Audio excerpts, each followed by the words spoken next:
오늘 말씀은 마지막 때의 재판관 되시는 예수님께서 의인과 악인으로 심판하시는 말씀입니다. 모든 재판은 항상 무죄 아니면 유죄로 판결됩니다. 마지막 심판 때에도 마찬가지입니다. 하나님께서 우리를 심판하실 때도 무죄 아니면 유죄 두 가지로만 판결하십니다. 중간에 이것도 저것도 아닌 판결은 결코 없습니다.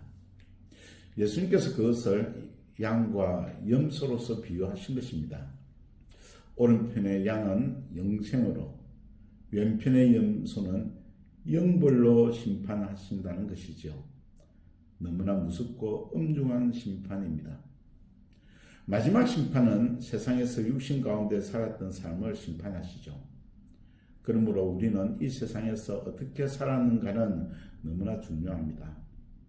그래서 살아있을 때 심판주 되시는 예수님께서 무엇을 원하는지를 성경을 통해서 명확하게 알고 또 그에 따라서 살아갈 수 있어야 할 것입니다.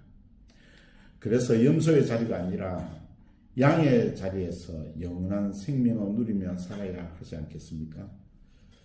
예수님께서 마지막 심판 때에 어떤 기준으로 심판하시는가를 가르쳐 주십니다. 그것이 신실한 종, 열처녀, 달란트 비유로서 가르쳐 주셨고 오늘 마지막으로 양과 염소의 비유로서 가르쳐 주고 계십니다. 이 비유를 정확히 이해하고 순종하여서 마지막 심판을 준비하는 삶을 살아야 합니다. 예수님께서 의인에게 예비된 나라를 상속받으라고 하시면서 그 이유는 예수님께서 힘들었을 때에 너희들이 돌봤기 때문이라고 하셨습니다. 그런데 의인들은 예수님을 본 적이 한 번도 없었다고 합니다. 의인들은 언제 우리가 예수님을 돌보았습니까? 라고 질문합니다. 예수님께서 너희들이 지극히 작은 자에게 한 것이 나에게 한 것과 같은 것이라고 말씀하셨습니다. 그리고 악인들에게 그 반대로 말씀하십니다. 똑같이 악인들도 언제 우리가 예수님을 돌보지 않았습니까? 라고 질문합니다. 예수님께서 똑같이 너희가 돌보지 않았던 지극히 작은 자가 곧 나에게 한 것이다 라고 하셨습니다. 즉 예수님께서 말씀하신 지극히 작은 자가 마지막 심판의 근거가 되는 것이지요. 그러면은 지극히 작은 자가 누구인가를 아는 것은 너무나 중요합니다. 예수님께서 지극히 작은 자는 헐벗고 굶주리고 옷도 제대로 입지 못하고 감옥에 가는 자라고 하셨습니다. 우리는 이들이 거지나 사회 약자 또 고통받고 탄압받는 자라고 이해합니다.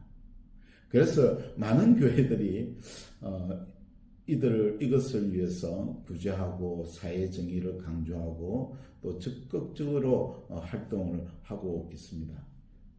이는 교회뿐만 아니라 믿지 않는 세상도 구제하고 불의에 한가하지요.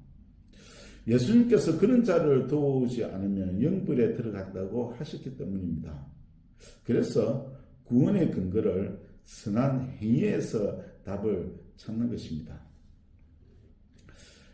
우리는 예수님의 말씀을 좀 더 신중하게 생각할 필요가 있습니다.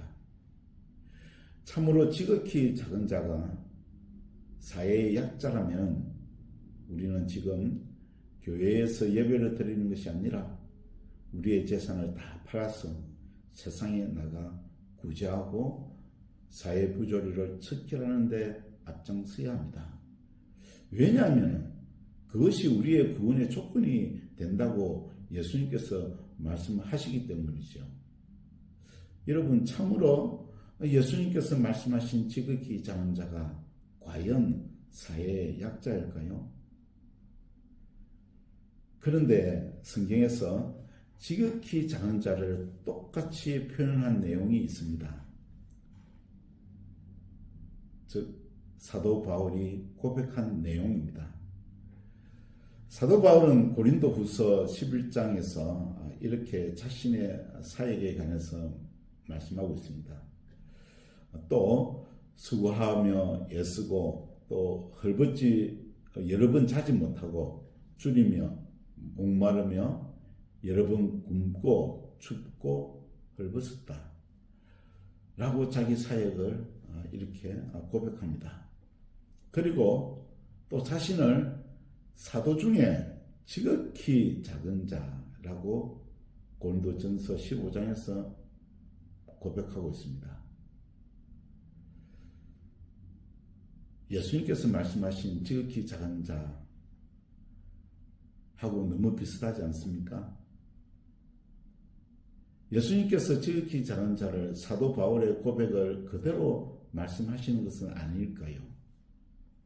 앞으로 30년 뒤에 예수님을 증거하기 위해서 참으로 모든 것을 헌신하는 사도 바울의 모습을 보시면서 우리에게 말씀하시는 것은 아닐까요? 우리는 주위에 있는 가난한 자를 도우는 것은 모든 사람이 가지는 도덕적인 양심에서 나오는 것입니다. 믿지 않는 자도 가질 수 있는 구제, 사회 부조리에 대한 한거, 예수님께서 굳이 강조하실 필요가 있을까요? 그런 선한 행위는 인간의 도덕적인 양심으로 당연히 해야 되는 일입니다. 그러나 예수님께서 말씀하시는 지극히 작은 자를 도우는 것은 구원받은 자만 가질 수 있는 영적인 양심을 말씀하시는 것입니다. 이것을 마지막 심판의 근거로 삼으시겠다는 말씀입니다. 예수님께서 말씀하신 지극히 작은 자가 사도 바울이라고 이해하는 것은 구속사적 성경 해석으로 충분한 타당성을 가지고 있습니다. 즉 구원받은 자는 사도 바울과 같은 선교적인 사명을 가지고 산다는 것이지요. 예수님께서 선교는 구원의 열매라고 말씀하신 것입니다. 특별한 사람이 하는 것이 아니라 구원받은 모든 자들이 가지는 선교적 사명이라고 말씀하시는 것입니다. 이것으로 마지막 심판 때에 구원을 분별하고 판단하시겠다는 것입니다. 오늘 세상 속에서 살아가시면서 구원받지 못한 영혼을 얼마나 불쌍히 여기는지 살펴보시기 바랍니다. 그래서 구원받지 못한 영혼을 위해서 안타까운 마음을 가질 수 있는 심령이 될 수 있어야 겠습니다.